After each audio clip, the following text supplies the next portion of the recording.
Участва в едномарковия шампионат на Hyundai Racing Toyo. Този шампионат има за цел да открива нови, хубави и разбира се кадърни млади състезатели, които да стават професионалисти, благодарение разбира се на Hyundai. А като казвам Hyundai, не мога да не отбележа факта, че тук след нас е един от най-добрите пилоти на България. Това е Петър Гьошев. Тези от вас, които се занимават, които гледат и се интересуват от рали състезания, познават много добре това име. Петър Гьошев е и ментор на пилотите от Hyundai и именно с тази цел той в момента е тук. Да види кой как се представя и по възможност да открием нови млади таланти. Всеки един от вас, който иска, може да се запише и на тест драйв с този уникален автомобил.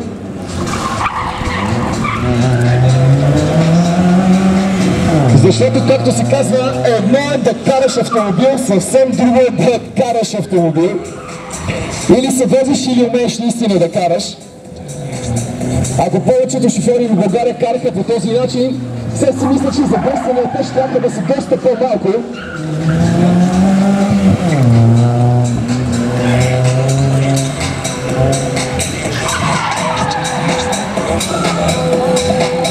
Само след малко и за вас ще видим Extreme Attack, един уникален стънт тим от Стара Загора.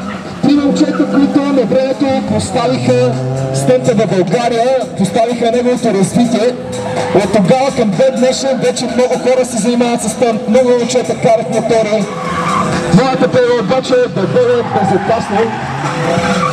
А в момента пред вас, повтарям, това е уникалният Hyundai i20 купе R1, един истински рали автомобил, който е участвал в много състезания, а сега на живо тук пред вас на Гурко, центъра на София, до стадиона Васил Левски.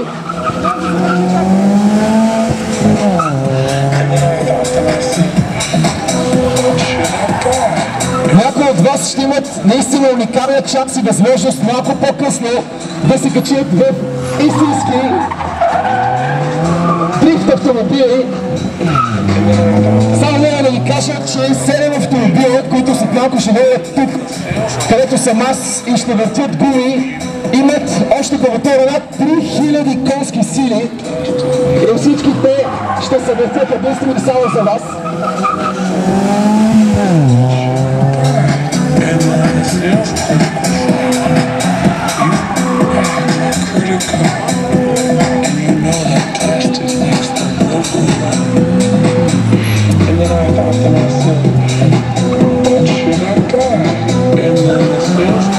Тези от вас, които искат да се запишат на тест драйв с този автомобил, може да отидете още сега в боксът на Hyundai.